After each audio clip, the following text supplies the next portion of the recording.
Saya agak terharu kerana perbincangan kita hari ini dengan Perkasa begitu rasional, tidak beremosi langsung, dan perkara pokok ialah bagaimana kita dapat memastikan lihat ke hadapan bagaimana kita mampu mengimbangi hak asasi dan juga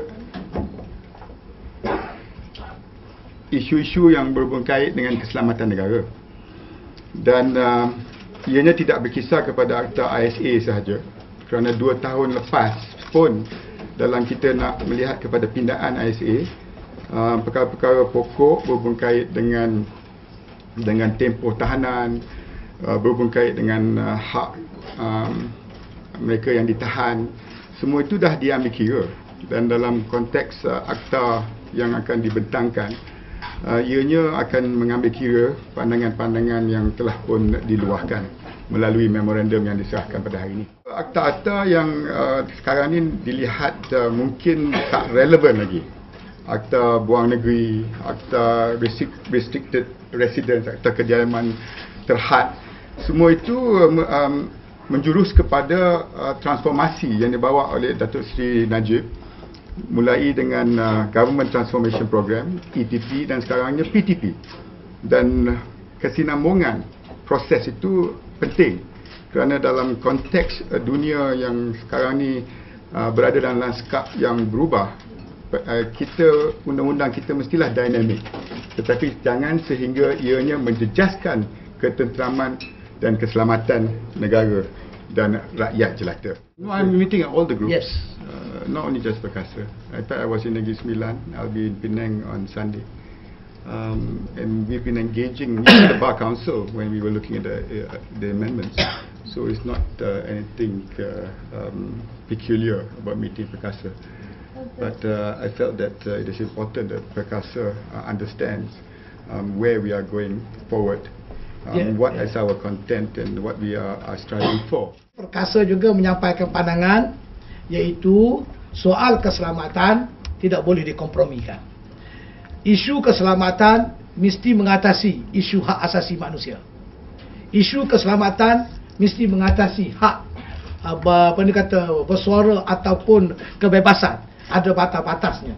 Sebab itu kita berpendapat hal keselamatan ianya diserah kepada pihak polis. Dan kita mahu kerajaan memberi jaminan dalam akta baru nanti, pihak polis diberi instrumen yang berkesan bagi polis mampu pada bila-bila masa untuk bertindak mengenai keselamatan negara jika perlu. Dan jaminan ini telah diberi oleh Yang Berhormat Menteri, dan kita cukup puas hati dan tidak ada lagi lah rasa risau, keluh, gelisah seperti sebelum ini. Apabila ISA dimasukkan, kita juga agak terkejut dan kita bimbang kerana keselamatan ni pada kita Perkasa top priority. Kita tidak tengok hal ISA ni dari segi nak meraih undi, demokrasi nak meraih undi, hak asasi nak meraih undi, nak cari populariti dalam konteks orang politik lah.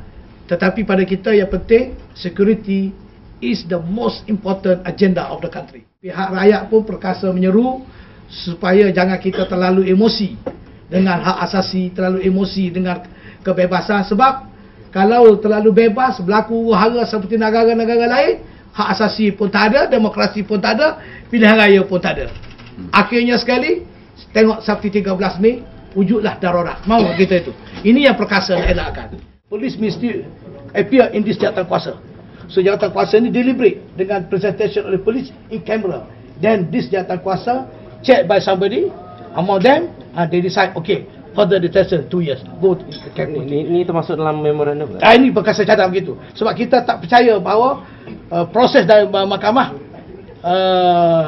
it's going to take some time. Because even sekarang pun kita tengok di bawah section 117 Akta Jenayah, mata-mata boleh tahan seminggu. Kalau kes bunuh, dia boleh extend another for 7 days, but they haven't go to court. Tapi di bawah kes hukum bunuh, mandatory, section berapa? 302. Ada orang ditahan, tak boleh jamin. Saya ingat 4, 5, 6 tahun because of kes bunuh. Lepas tu dia bercara.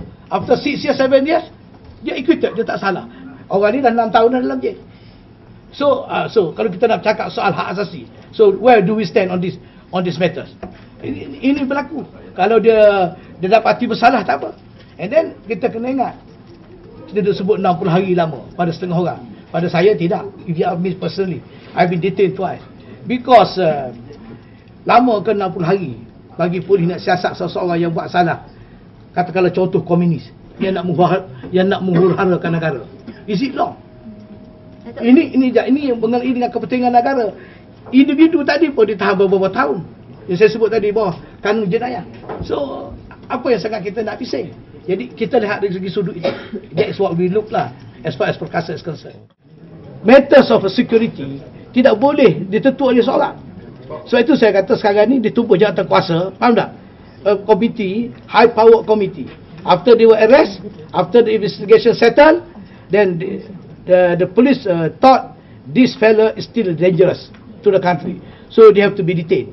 So this police yang buat report ini kena appear in a committee, high power committee that represent IGP, Peguam Negara, Suhakam, pertubuhan NGO, mana-mana credible people. So then bila jawatan kuasa ni putus, Ibrahim Ali ditahan 2 tahun di Kemunting. Walaupun saya orang politik, tak boleh lagi dituduh saya ni dianiaya kerana politik, faham tak? Just jawatan kuasa ni the vet, it is purely security matters.